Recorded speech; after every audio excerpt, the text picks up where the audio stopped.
Howdy folks, I'm Jenny Geist, and I recently had the chance to visit Universal Studios Hollywood where I had a pretty fun day. I survived a dinosaur attack, a Decepticon attack, a human rights attack, I said hi to Donkey, Hello Kitty, Dracula, I got turned into a minion, a Springfielder, a puppy. Can we take one home?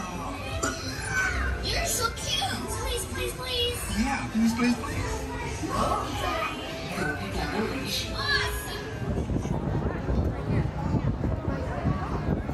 That made me feel weird. But who cares about any of that because I got to go to Super Nintendo World. I have always loved Mario. The Game Boy Advance and GameCube were some of my earliest consoles, and they instilled in me a love of this funny Wahoo Man and his surrounding universe that has stuck with me for life. I have also always loved theme parks. Being raised in Florida with family members working in the parks gave me a front row seat to the artistry, talent, and innovation present in the themed entertainment industry. When Nintendo and Universal announced a partnership in May of 2015, 15-year-old me was ecstatic. It was a match between two of my favorite mediums, and it was coming to the state that I lived in. And it's still coming there in 2025 because the project got delayed to be in a new park, but more on that later. I live in California now, and Universal Studios Hollywood has finally opened a version of Super Nintendo World 2 years after the initial phase in Japan and 2 years before the version that will open in Florida. Of course I was going to be there within a month and a half of opening. Of course I was going to be there from 7 AM park open to 9 PM park close. Of course I was going to explore every nook and cranny of the area so I can tell you all my thoughts in a detailed YouTube video aimed at casual and hardcore fans alike. That said, the Hollywood version of Super Nintendo World is different from the others in a way that makes it difficult to analyze in a vacuum. Being in the smallest Universal park, it's also the smallest version of Super Nintendo World, short of maybe the one that'll eventually open in Singapore. It's a big new destination theme park land in the US now, but it will eventually be overshadowed by an even bigger destination theme park land on the opposite side of the country come 2025. This begs the question of, is it even worth it to make a trip to Hollywood just for this when much better versions exist around the world? Should they have demolished more of the backlot to create a larger Nintendo Land, or should we be happy that this working movie studio could fit the Mushroom Kingdom in at all? Most importantly, what happens if you backwards long jump through Peach's castle in real life? On top of simply reviewing the land, I also intend to answer all three of these equally important questions by the end of this video. Before we begin though, I do want to give a quick disclaimer. Despite following construction videos and official press releases throughout the entire design process, I did avoid watching anything that spoils the land's attractions in detail before I could experience them for myself. With something I'm this invested in, I want to experience the sensory overload for myself rather than through the two-dimensional lens of somebody else's camera. If you're in the same boat, I would just like to say that throughout this analysis, I will be giving my impressions of everything in the land, including the visuals, music, merchandise, food, characters, interactive games, and of course, Mario Kart Bowser's Challenge. However, since the ride is the most important part, and the one where preserving an initial surprised reaction is the most important, I will be giving you all a chance to skip in-depth spoilers of the attraction itself when we get to that section. Otherwise, anything is fair game, so if you want to see literally nothing of the park whatsoever, then this video might not be for you. If you do want an idea of what you're in for, or just curious about the theme park style in general, then keep your hands, arms, feet, and legs within the vehicle because this ride is about to begin.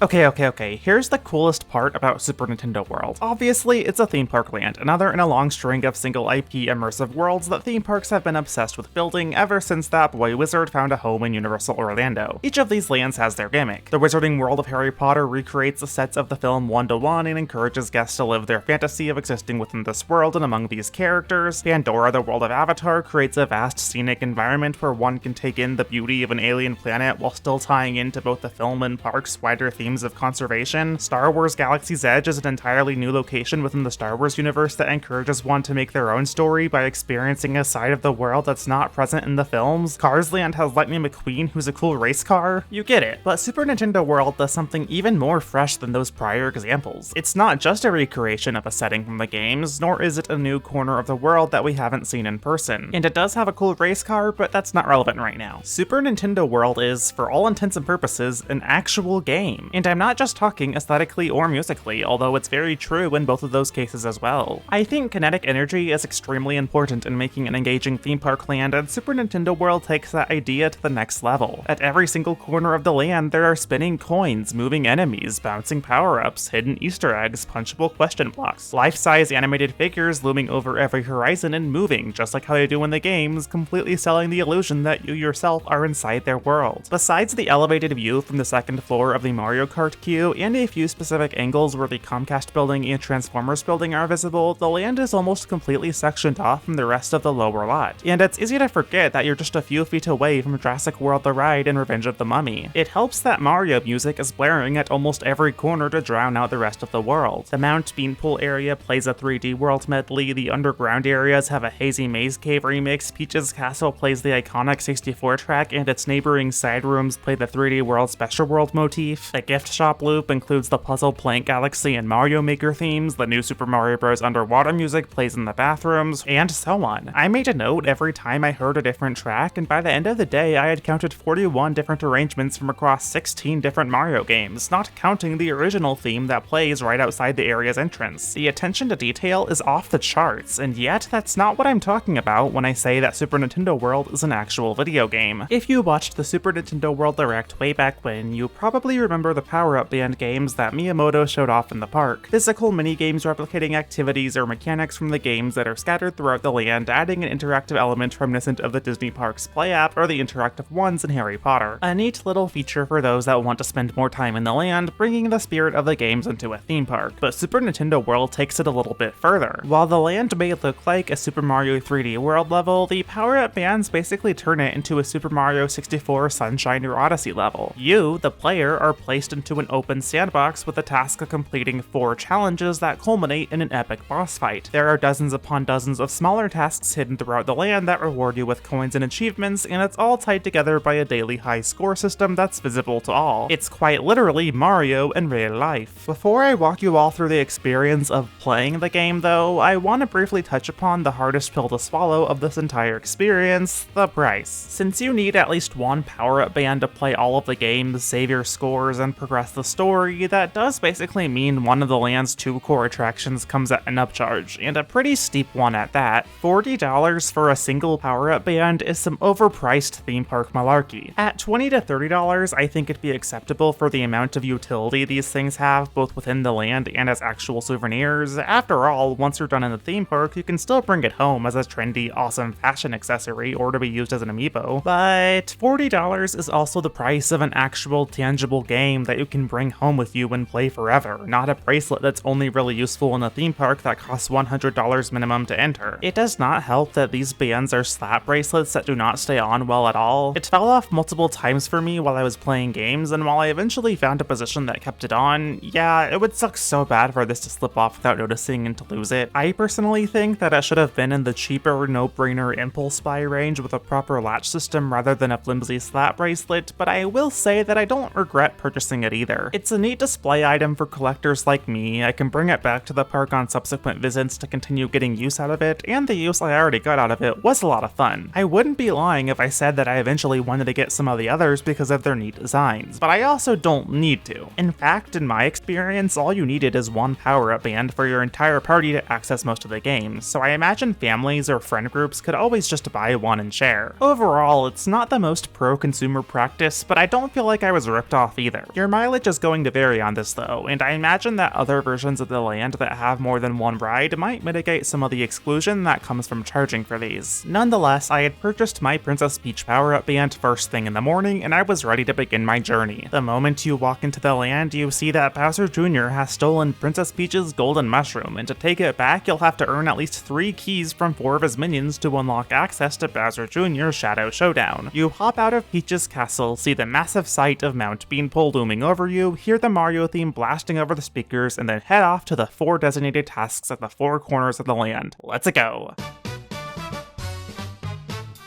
The first game, located in the front right corner of the land, is Goomba Crazy Crank. Your objective, spin the crank as fast as possible to move this platform to keep Goomba away. That's it.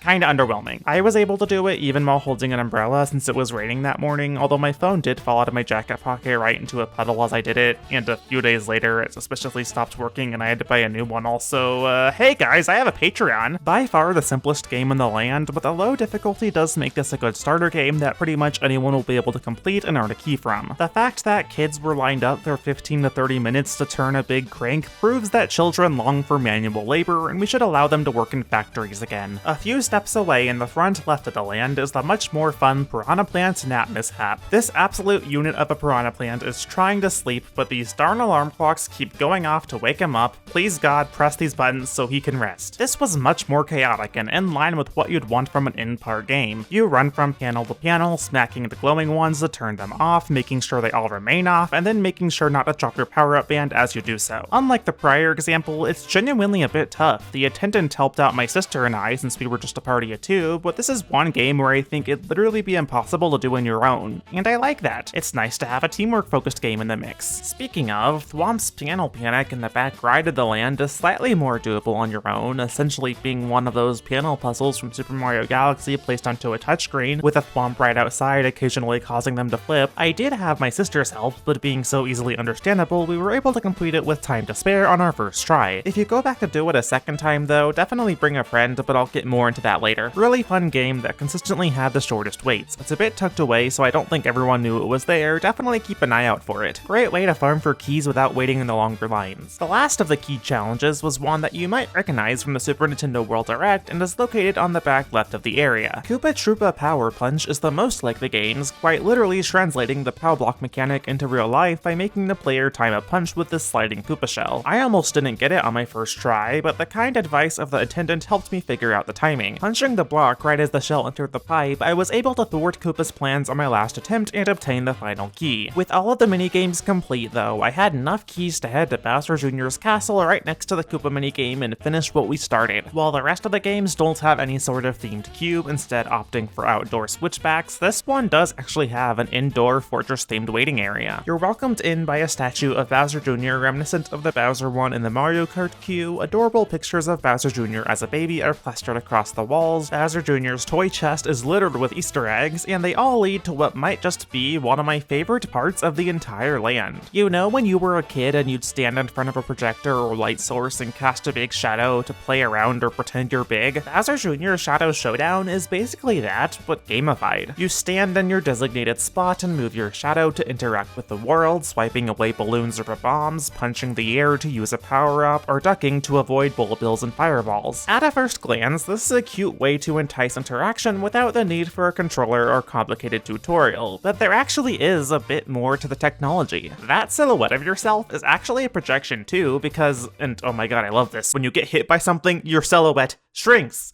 And when you jump, your silhouette jumps up high like Mario. This activated the 5-year-old part of my brain. I love it. I wish I got a video of it. What a clever way to take a low-tech concept and actually make it fit in and feel immersive. And I won't even spoil how this thing ends. It's genuinely delightful. The whole experience is a perfect capper to your Super Nintendo World journey, finishing the world with an exciting set piece and satisfying ending. I love it, and luckily that doesn't have to be the end of your journey either. Just one look at that Super Nintendo World portal of the Universal Studios Hollywood app shows that there is still way more to do throughout the land. There are 128 stamps that can be earned through doing things in the area, each rewarding bonus coins that add to your high score on any given day. While these don't culminate in anything spectacular like the Bowser Jr. boss fight, they do add an awesome level of replayability as you try to earn as many stamps as possible, climb your way up the leaderboards, and discover every single secret that the land has to offer. For some examples, doing the key challenges a second time makes them harder. Thwomp's Panel Panic was the only one I did twice, and on the second time I did it alone, where I was absolutely wrecked. I didn't even get close to finishing them. I'm glad I didn't get a video because you all would have yelled at me for sucking and I would have deserved it. Also, question blocks are spread throughout the land and you get a stamp for punching all of them. Now you and your party can go on a scavenger hunt to find every single one and make sure you get your points in. These augmented reality binoculars are hidden on a second floor balcony and reward you for finding things through them. The Koopalings, Rosalina, and even some Pikmin are hidden in there with corresponding stamps for finding them all. 4 8-bit characters are hidden throughout the land by these camouflage scan points, tapping which illuminates them in real life and gives you a stamp on the app. There are achievements for getting a ton of coins, getting high scores in the Bowser Jr. minigame or the ride, visiting during certain times of the year, doing attractions multiple times. If you want to check in on your score for the day without downloading anything, there are checkpoint stations to show you the details. At the checkpoint flag, oh my God! Okay,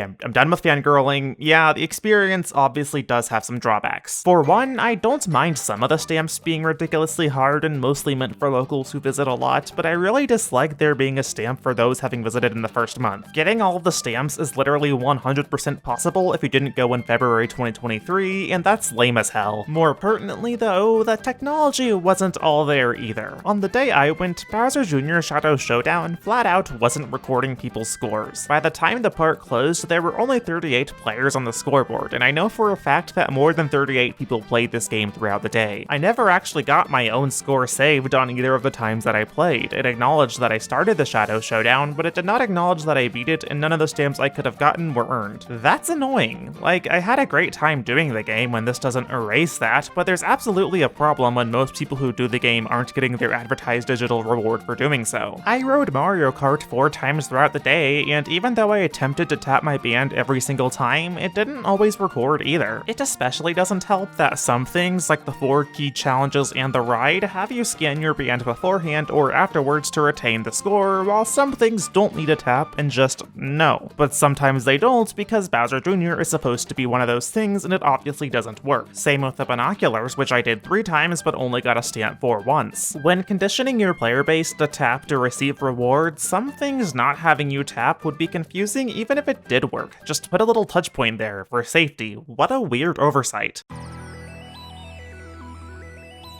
While these tech issues are to be expected in a brand new theme park, they definitely compound with another issue that might be an even bigger detriment to one's enjoyment. As I mentioned in the intro, Super Nintendo World is small. That shouldn't be surprising to anyone who's visited Universal Studios Hollywood. It's a small park. They built it into a working movie studio on the side of a mountain, split in half by escalators. If a ride is in multiple Universal parks, the version that exists in Hollywood is, by necessity, always going to be the smallest version. Super Nintendo World is no exception. It's about half the size of the land that exists in Japan and the version that's being built in Florida. I went on a Wednesday morning while it was raining with 1 hour early access before the rest of the park opened. I was able to do all 4 key challenges, Shadow Showdown, and the main ride twice before the hour was up. I had a good time. Meanwhile, if I went later in the day without early access, I'd have had to wait in lines for every single thing. Not just the ride, not just the boss fight, but for the Goomba Crazy Cring, Piranha Plant Nap Mishap, Koopa Troopa Power Punch, Thwomp's Panel Panic, meeting Mario and Luigi, meeting Princess Peach, eating at the restaurant, which I'll talk about later. I've heard of some folks waiting an hour or more for some of these games that rarely last more than 30 seconds, games that you can lose. It's possible to wait in line for an hour, finally get your chance at the Koopa Troopa Power Punch, and then not get the timing right on any of your attempts, thus missing out on one of the 4 keys and wasting an hour of your day. The first attempts of each game are easy, sure, but kids are kids. It's easy to screw up, and for a child, that's going to be rough. I understand that all interactive experiences at theme parks are going to have room for failure. I understand that lines are inevitable even in the biggest theme park lands. But while I am not aware of the exact crowd situation in Universal Studios Japan, I have to imagine that it's not as bad as this because it has more capacity. Let me do a quick roll call. Universal Studios Japan contains 2 rides, those being Mario Kart Koopa's Challenge and Yoshi's Adventure. Universal Studios Hollywood only has the 1 ride with Mario Kart Bowser's Challenge. Universal Studios Japan contains 2 shops, those being Mario Motors at the exit to Mario Kart and 1-Up Factory separate from that. Universal Studios Hollywood only has the 1-Up Factory, which this time doubles as the Mario Kart exit gift shop. USJ has 9 interactive sections with Bowser Jr. Shadow Showdown, the 4 aforementioned key challenges, the additional Ba-Bomb Kaboom Room key challenge, plus the interactive binoculars, slot machine, and note blocks. USH just has 6 interactive sections with the Shadow Showdown, key challenges, and binoculars. USJ has 4 meet and greet characters with Mario, Luigi, Peach, and Toad. Hollywood only has 3 as Toad is MIA. Japan has 1 main restaurant, Canopio Cafe, and 2 small snack stands, Pit Stop Popcorn and Yoshi Snack Adventure. Hollywood just has the 1 main restaurant, Toadstool Cafe, and it has less seats than Japan's version as well. Most damningly, Japan is currently building a Donkey Kong expansion to the land that will officially add a 3rd ride and possibly a 3rd gift shop, 4th beverage stand, 5th meet and greet, and 1 to 2 more interactive of games. This expansion will open in 2024. The Florida version of the land will be nearly identical to the completed Japan version and will open in 2025. Hollywood is rumored to maybe get the DK ride eventually, but it would again likely be a smaller version. It would not open until 2027 at absolute earliest. We here in California do not have that much capacity. Our park may be smaller than the other two, it may be less visited, but Super Nintendo World is still going to be the most popular area in an extremely popular park, yet it literally has half the capacity of the other versions. This was always going to be a hurdle. Hollywood is extremely cramped, but I can't help but think about how much the full-sized version of the land would have helped spread out crowds, how the higher capacity Yoshi's Adventure would absorb people away from the low capacity games, how a second gift shop would relieve congestion in the existing gift shop, how a larger Toadstool Cafe would be able to fit in more people and not require all-day reservations. The same audience is going to come whether the land is slightly bigger or slightly smaller, so I think they should have demolished more of the underutilized lower lot to better prepare themselves for the oncoming crowds. I'm looking at you, Panda Express. God, it's bad enough that there's an unthemed Panda Express plopped right into the middle of a major theme park. It's bad enough that said Panda Express isn't located by the Kung Fu Panda attraction, but if they just moved the land forward a little bit and made it longer to fit in the Yoshi queue and show scenes and made up for the missing dining location by expanding the Toadstool Cafe, I don't know. I'm not an industrial engineer, maybe that exact layout wouldn't have fit, but something extra would have been nice. A dedicated meet and greet space with multiple rooms to cycle through guests faster, I don't know. Why does Florida get all the good stuff? I don't want to live there again. Why do I have to visit the realm of Ron DeSantis to ride on a Yoshi? I want to ride on a Yoshi here! Sorry, I'm getting a bit off track. I can't stop the armchair creative in me from nitpicking, but I'll do enough of that in the Mario Kart section. Before we get to the last part of this gaming theme park analysis, I'm going to take a brief detour to talk about the food. It's time for me to embrace the vlogger lifestyle and review an overpriced yet Instagrammable theme park meal.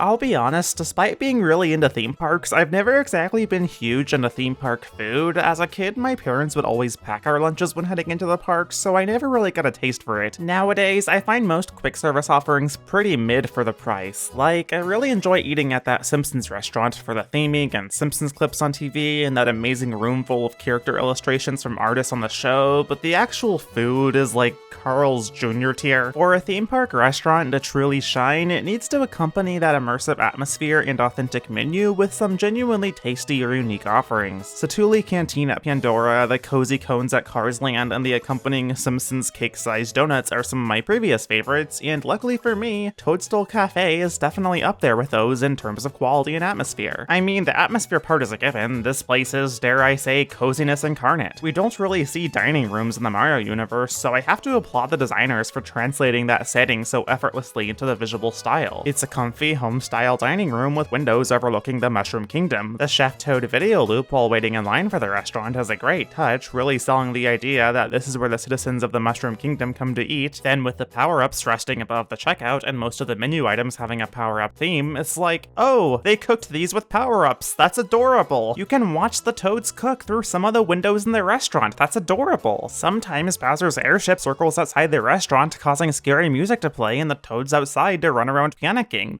That's adorable! Of course, this atmosphere is accompanied by a 30-minute long loop of wonderful Mario arrangements from throughout the series that perfectly accompany a filling meal, including tracks from Super Mario Bros., Mario Bros. 3, Mario World, 64, Sunshine, Galaxy. The line to get into the restaurant plays the Luncheon Kingdom theme from Super Mario Odyssey and the Peanut Park theme from Super Mario Sunshine. How cool is that? It almost distracted me from the fact that, even though we made a reservation for 11 a.m. first thing in the morning and reservations ran out by lunchtime, we still had to wait in line for 25 minutes to order our food and then had to wait 25 more for them to bring out the food. I'm starting to think that Universal Studios Hollywood may have an operations problem. To be fair though, my sister and I both ordered 2 appetizers, 2 entrees, and 2 desserts so we could split each of them and try more of the menu, which probably made the wait slightly longer. Now that we're on the subject though, oh no, I'm being turned into a YouTube short! Help me! Trying every food at Super Nintendo World. Super Star Lemon Squash. Honey lemon soda with mango and boba. Awesome fizzy and fruity taste that isn't too sweet or too sour. 9 out of 10.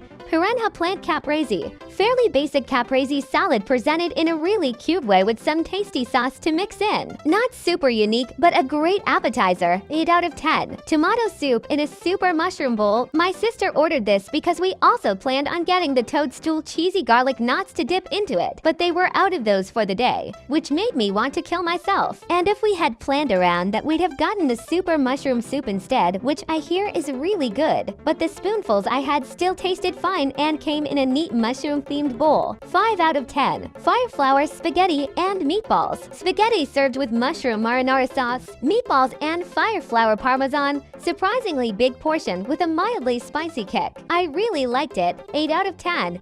Trying every food at Super Nintendo World. Luigi Burger. Grilled chicken sandwich with green pepper and spinach. Sister had most of this, but thought it was dry and unimpressive. I agree, but I did like the crispy truffle fries quite a bit. 6 out of 10. Princess Peach Cupcake. Vanilla cupcake filled with raspberry and a massive amount of frosting. Honestly, too much frosting for me. The entire thing was pure sugar. Couldn't finish it. 4 out of 10. Question block tiramisu. Small slice of tiramisu covered in whipped cream, cookies, and a surprise chocolate power-up hidden inside. If you want a lot of tiramisu, you might be disappointed, but if you like mixing it with the cookies and whipped cream, it's delicious. 9 out of 10. Other items include Chef Toad Short Rib Special, Mario Burger, Bowser's Fireball Challenge, and the Mount Beanpole Cake. I can't afford to go back and try the rest of the menu, so I'm going to sneak into Universal and demand they serve me the remaining items. First, I am going to enter City Walk dressed as an employee.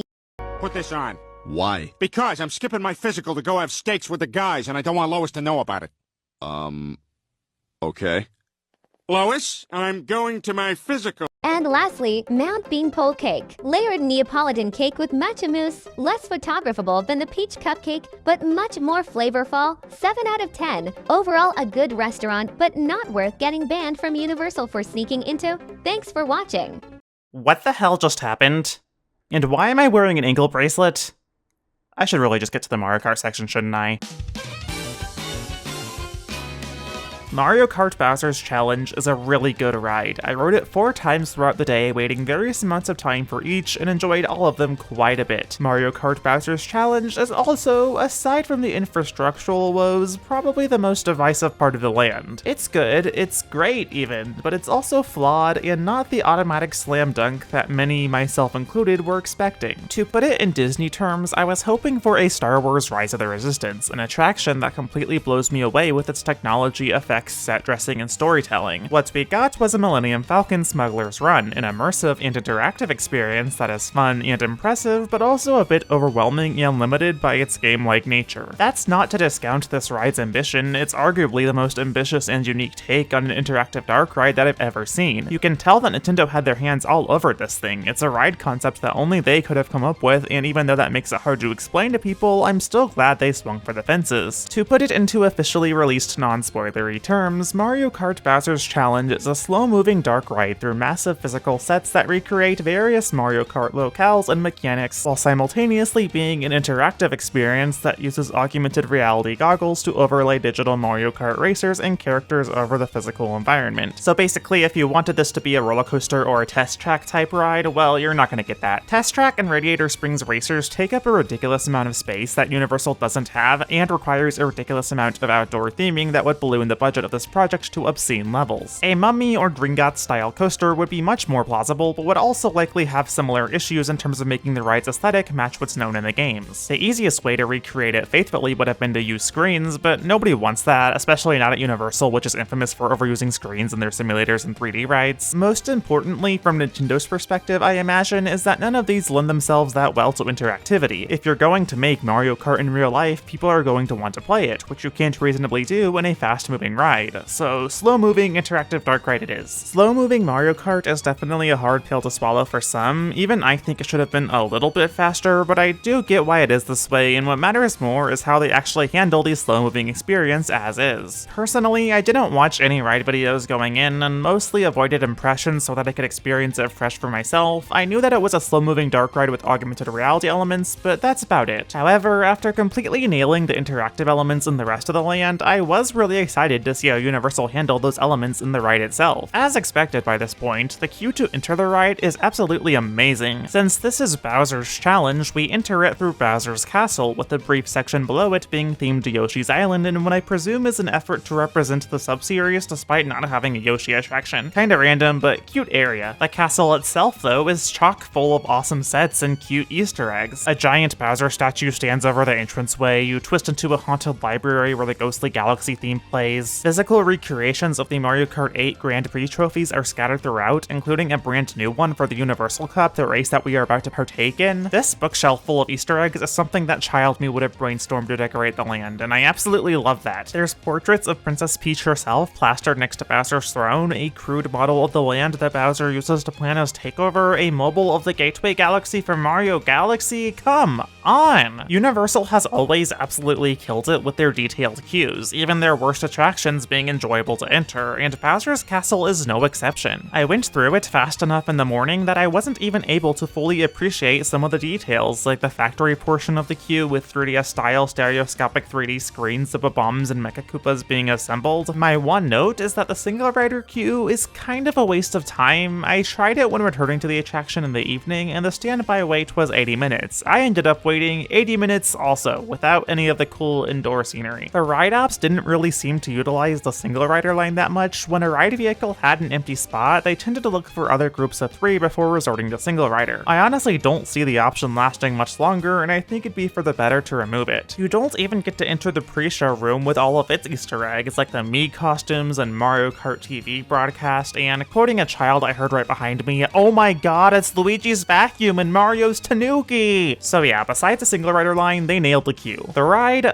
less so. The pre-show explains that there are 2 layers to this ride's interactivity. First, turning the wheel along with the track to steer your cart, and second, looking at enemies through your AR visor and pressing the Ina buttons to throw shells. Steering with the track and throwing shells at the Koopalings will gain you coins, 100 of which are needed to win the challenge and beat Bowser, more if you want to get some achievements on the app. Unlike other interactive rides, you don't get unlimited ammunition. You only get shells through digital item boxes scattered throughout the ride, each supplying 10 to 20 shells that you'll quickly run out of. Also, unlike other interactive rides, there are targets you don't want to hit. Team Mario is also racing alongside you, and if you hit them with shells, you waste an item and don't get a coin. Also, unlike other interactive rides, you are wearing an AR visor, and none of this is real except for the sets around you. If this all sounds super overwhelming, that's because it is, and I think it's leading to a lot of confusion or frustration on first-time ride-throughs. My sister didn't even notice the button on the wheel that fires items on our first ride, where we subsequently lost to Team Bowser. Much like the key challenges, waiting in line for an hour or more only to lose is kind of a tough pill to swallow, even if the rest of the experience is still fun. Because we did have fun, even on that first ride-through where my sister didn't understand it and I was still barely figuring it out. She might not have been shooting, but she was still able to steer. I was overwhelmed as hell, but still having a fun time being enveloped in this wacky Mario Kart game. Once you're actually on the ride, the lack of speed really doesn't come to mind. The AR characters are racing ahead of you and behind you, interacting with the physical set pieces and each other, and occasionally hitting you with an item and causing you to spin out, where you should be going slow. You go from section to section so quickly with so much sensory overload that it feels less like a crawl through physical sets and more like a 50cc race with frantic items on and multiple courses smashed together. It's time to get spoilery, so if you don't want to hear an in-depth description of the ride followed by my likes and dislikes, skip to this timestamp. I have a lot to say.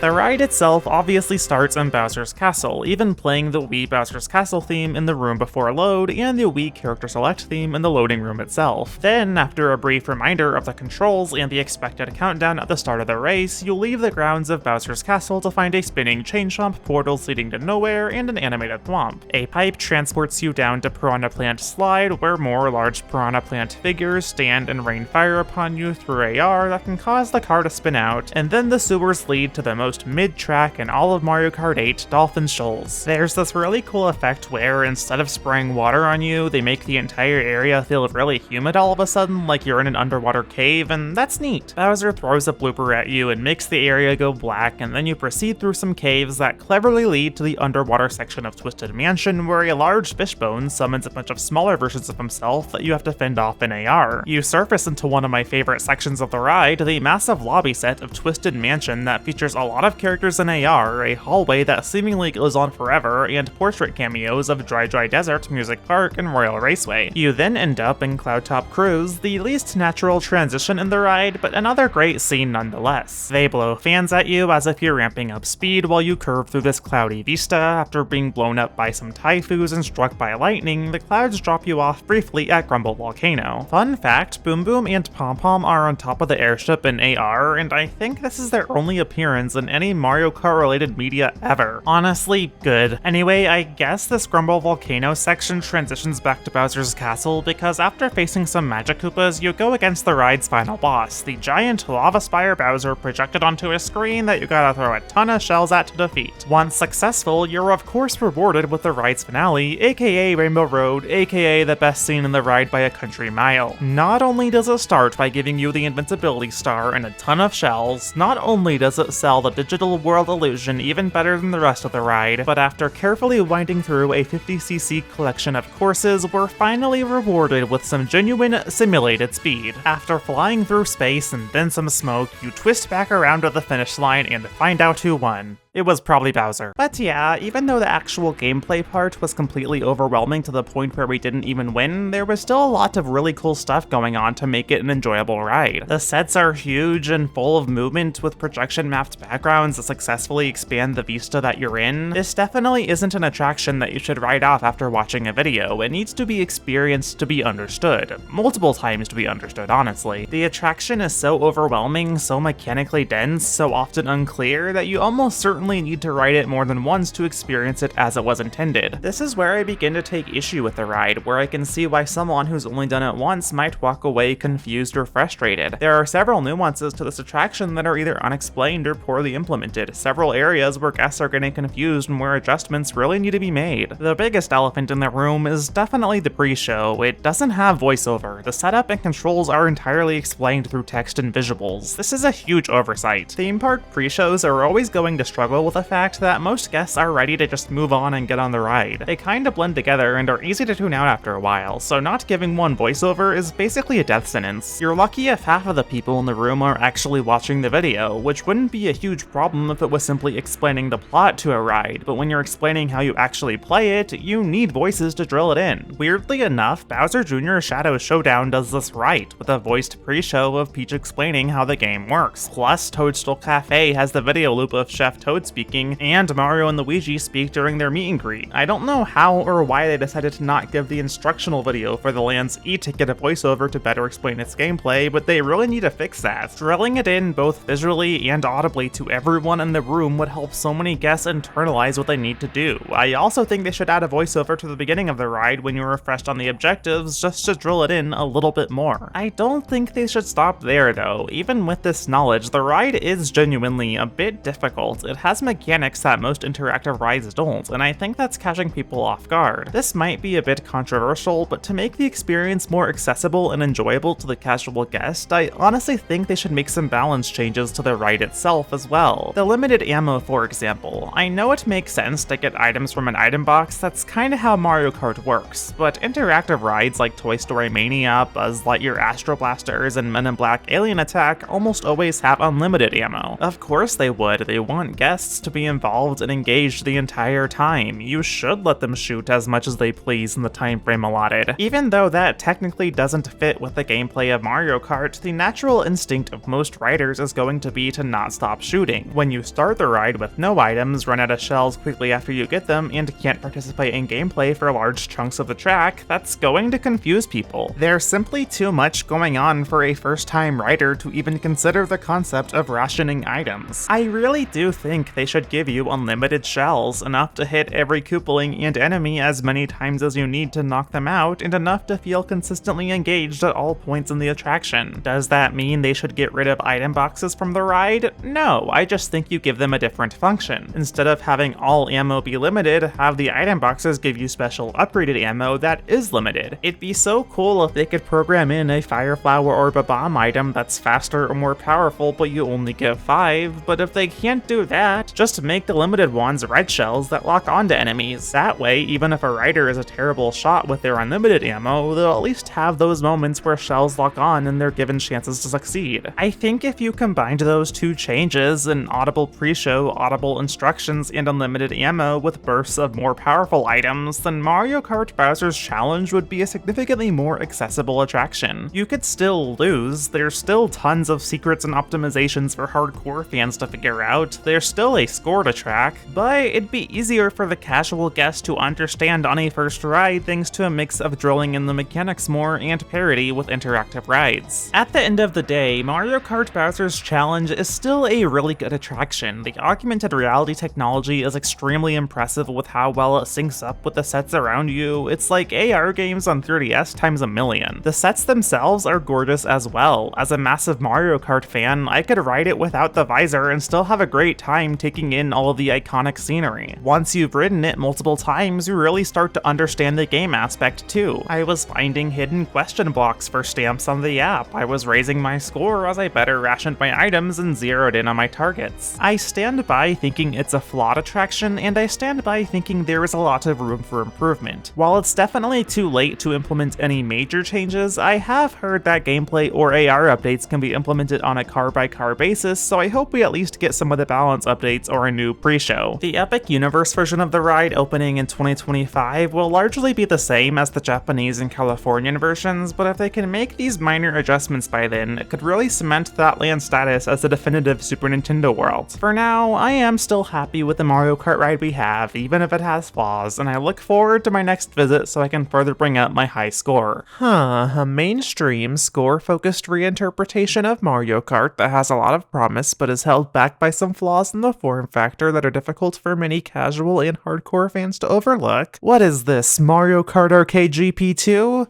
No, Mario Kart Tour. Why would it be Arcade GP2? Are you stupid? I criticized Super Nintendo World quite a bit in this video, more than I would have expected going in. Operationally and mechanically, the park needs some work, and I've heard that it hasn't improved much in the 2 months since my visit. I really feel for the team members who are trying their darndest on Universal Hollywood's abysmal pay for what is an unprecedented attraction by US theme park standards. As do I feel for the casual guest who did not research going in and was shocked by land reservations, early access tickets, restaurant reservations, and a ride that doesn't make much sense. These criticisms come from a place of love. I love Mario, I love Universal, and I loved themed entertainment in general. It's such an interesting art form, it brings together so many mediums and technologies that very few companies have the budget for it, and it makes sense that a new company entering that scene may lead to some growing pains. But even if I didn't love every aspect of the execution, I did love all of the time I spent in this park. I don't regret any of the purchases I made. For a few hours, I was able to explore a dense, faithful, exciting recreation of my favorite gaming series. Being surrounded by fans, playing these larger-than-life games, hearing the nostalgic music and sound effects beam in from every direction, getting a tasty meal at the Toadstool Cafe, slowly learning how to play Mario Kart in real life. These were amazing memories, ones that I will not soon forget, and for all the land's flaws, I would not trade those memories for anything. Memories that I'm glad I didn't have to go to Japan or wait 2 years to have. Super Nintendo World at Universal Studios Hollywood is essentially a beta test for the larger versions that exist across the world, but it's a really fun beta test if you know what you're in for. If you're a local or hardcore fan with plenty of expendable income, it's absolutely worth a visit. If not, I think you're good to wait for the Florida version. I know I'll be going there again, even if my skin will begin to singe the moment I cross state lines. I just have one more piece of advice. Do not backwards long jump through Peach's Castle in Super Nintendo World. Worst mistake in my life. I'm gonna try to backwards long jump. What the? What the fuck? It sent me to Colorado!